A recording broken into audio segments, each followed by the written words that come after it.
Okay, you there? Askar. Askar? Hello? Hi, Askar. How are you doing? Good Askar, are about you there? you. Yeah, I hear you. I hear you. Okay, good, good. I was just taking off the Bluetooth on my car, so appreciate you taking time to be on the show today. How's everything going with you? It's going good. It's going good. I'm about to get ready to go down to do another training session right now. Okay, excellent, man. Well, I appreciate you taking time out of your busy day, and welcome back on the Fight Report. Of course, we are talking to Askar Askar, Illinois featherweight pro. On the show, he fights Saidyokub Khakharamonov at HFC42 in the featherweight division. Check it out November 7th, Indiana, Ben, Hammond, Indiana, and of course, trains at Midwest Training Center. And welcome back on the show. how you doing? Yeah, this fight's in the bantamweight division. Bantamweight. Okay, so this one will be a bantamweight. I believe you fought there before against Dennis Dumbrow. Yes, sir. Yes, sir. Yes, sir. And my younger brother, he's the one that's fighting at 145. Motaz. He's also on the card. Okay. Yeah, so talk about, returning to HFC for this fight. Last time you fought there, you beat Dennis Dumbrow. Bantamweight title was on the line. How do you feel about, finally getting back into the HFC cage? It's been a while since we've seen you here in Illinois perform. Yeah, honestly, it's always a good opportunity to fight for HFC. I love fighting for HFC. I just honestly, at the end of the day, I love fighting. I love fighting, and I love going to that cage and fighting another motherfucker for the top spot. And if it's HFC, UFC, Titan FC, you know what I mean, any FC, I'm fighting for it if I get the opportunity. And the best thing about being in the Midwest is we have HFC down the street from us, so a lot of the Illinois fighters go down there to compete. Excellent, man. Yeah, I'm sure it's going to be exciting for you to come back, where you've had a lot of great memories in HFC before. Sure. And also, you fought last October Island Fights. I know you got your 10th victory over Alberto Martinez Jr. Was it good just to get that one in? I know in 2019, you had a couple fights scheduled that fell through, but, finally gained that one fight in last October. Was that a big accomplishment for you? Yeah. No, it was a good opportunity. I had a rough 2019, a lot of mental hurdles I had to get over. A lot of things I had to deal with in my personal life and things like that. And obviously not to make excuses and nothing, but it was my own fault. I missed weight for my Bellator debut, and the fight unfortunately was denied. The opponent didn't want to take the fight. And I had to make up for it. So then I got to come back and fight Alberto. You know what I mean? I made the weight. I showed I could make the weight. I beat Alberto. Now I'm trying to get a nice little streak going again. 4 or 5 fights this year would be awesome. So try to keep the weight down, stay disciplined year round, and get these fights in. Definitely. So you like to fight at least 4 to 5 times this year? Man, 4 times minimum. 4 times Okay. minimum. You know what I mean? I Right. I, I want to do one now. We're doing this one next week. I want to try to do another one before Ramadan, and then we'll try to do 2 or 3 after. Definitely. I mean, you've never had to put yourself in that position to train during Ramadan, right? Have you? I Yeah, know. like Uh, my Bellator debut was the last week was Ramadan. You know what I mean? Which okay. obviously it that has to do with nothing, but it was a little bit tougher than expected. Sure. Yeah, because I can Yeah, only imagine how it would be to actually take the time to train during that time. Bilal Muhammad, he did it. Obviously he was yeah, in UFC, he didn't have much choice, but definitely not the ideal training camp schedule. yeah.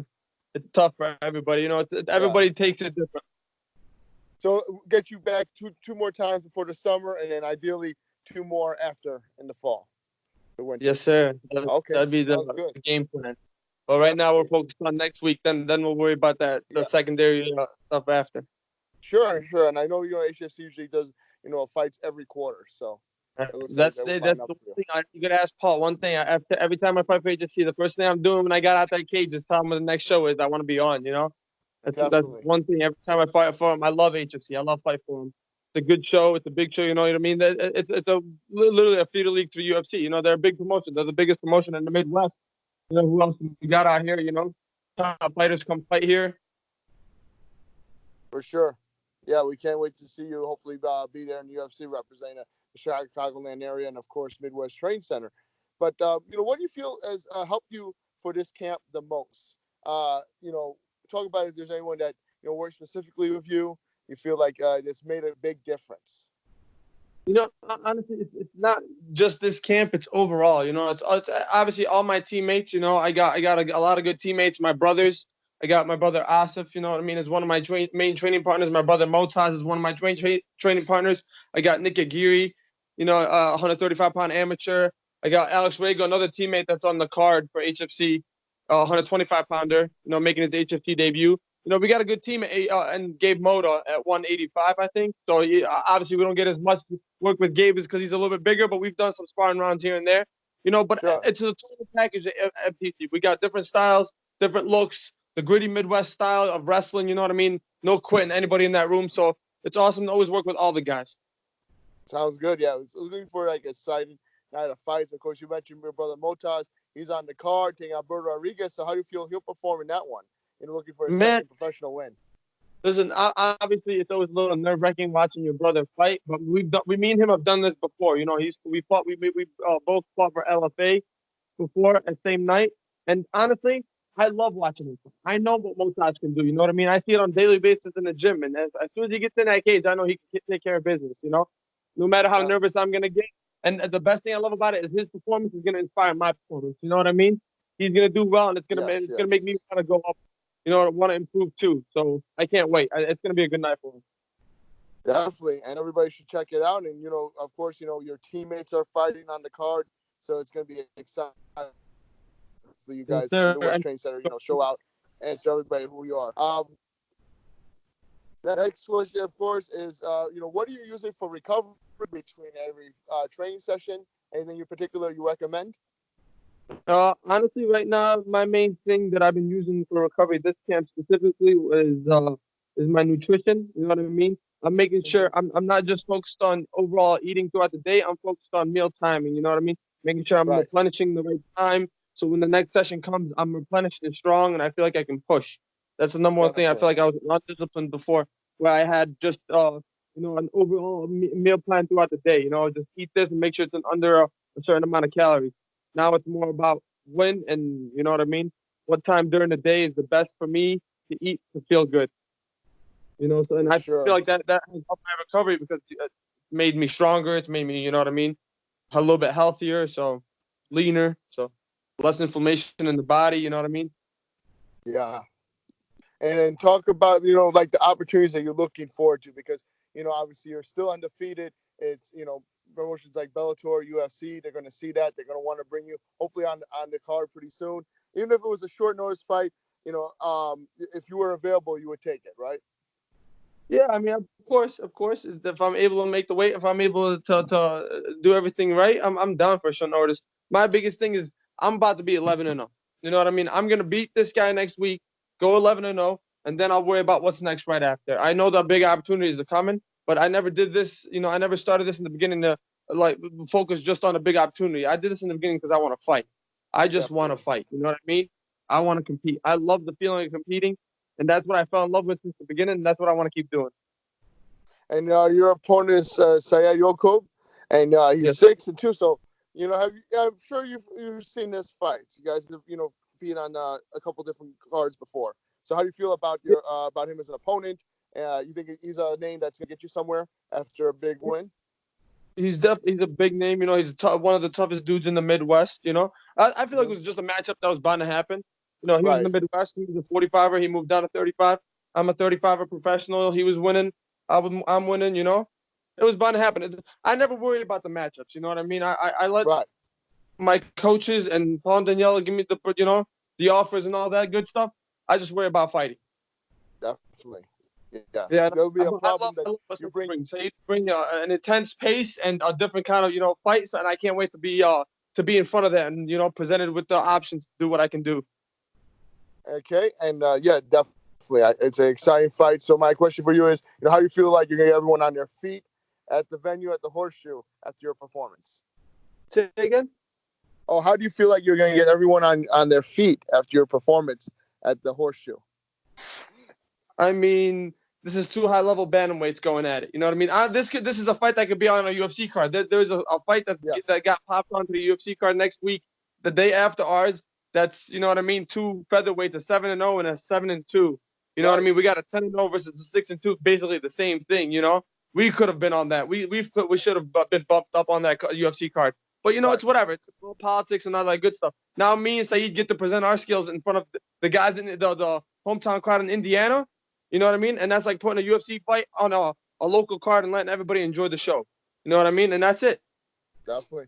And that's why I'm all in for HFC. I mean, because some of the fights HFC, some of the cards they bring, they're better than some of the UFCs that I've watched. Yes, I mean that's what it is, though. That's what it is. It's obviously the UFC is the pinnacle, Yes. but a lot of it is some of the fights that are super intense. You're gonna have some fights that are harder outside of the UFC than are in the UFC because of matchups. You know what I mean? Right. You got to pick a certain guy to get a certain place. Definitely. So that's takes fights. And I've had colleagues come and watch the fights, and they can't believe how close we are. Right there, seeing you guys right up against the cage. It doesn't get better than that, from my perspective. Yeah, that's the best. Yes, and of course you get to do that all the time when you corner your friends and teammates. Yeah, it's pretty cool. It's pretty cool. It's a little nerve-wracking when it's somebody I know getting hit in the face. Yes. It's a little bit more relaxing when I just go watch the show. You know what I mean? I love just watching and just seeing who's out there in different teams and stuff. Not worrying about, oh man, somebody I know is gonna get hit or is gonna get hurt or this or that.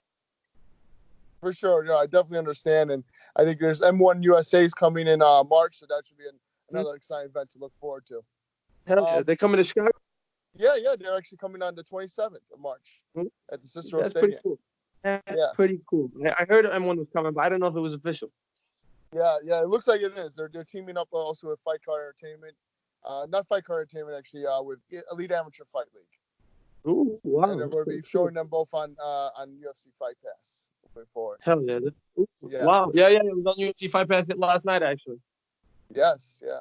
So I appreciate you being on the show, Askar. Anyone you'd like to thank, go ahead.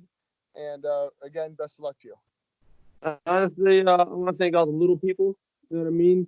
I want to thank my fiance Jasmine for everything she does for me, my brothers, my coaches, Coach Alex, my teammates. You know what I mean? My mom and dad, my family that supports me, all my brothers, my sister. You know what I mean? Yeah, and everybody that supports me. Honestly, everybody that enjoys my fights and enjoys watching me compete. I love that. That's the number one thing I want to do. When people watch my fights, I want them to, you know what I mean, feel like it's a special event or a special feeling. It's always good to, oh man, your last fight was cool or this was awesome. I love those. I love to hear those comments after the fight or before the fight. So that's what I do it for. Definitely, always making new fans. And remember, everybody, check it out. Askar Askar will be fighting in the bantamweight division against Saidyokub, HFC42, November 7th in Hammond, Indiana. And best of luck to you. See you out there. And great having you on the show. Welcome back anytime. Hey, my man, thank you. Anytime. Take care. Bye.